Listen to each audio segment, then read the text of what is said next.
We all love being invited to celebrate events with others, but then there's the age-old dilemma of what to take that is both cool and useful. Heaps of the suggestions were just not for me, so as a maker I decided I would get some bits together and make something myself.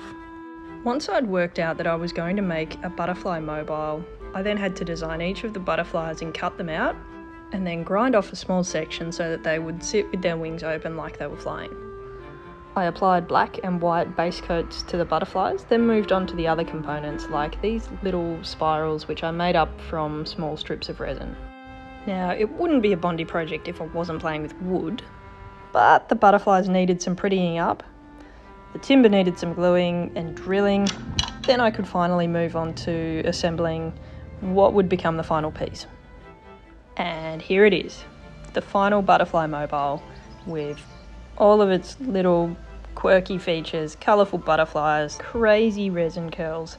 Hopefully this is something that will not only keep baby amused, but maybe even help to save mum's sanity on a bad day.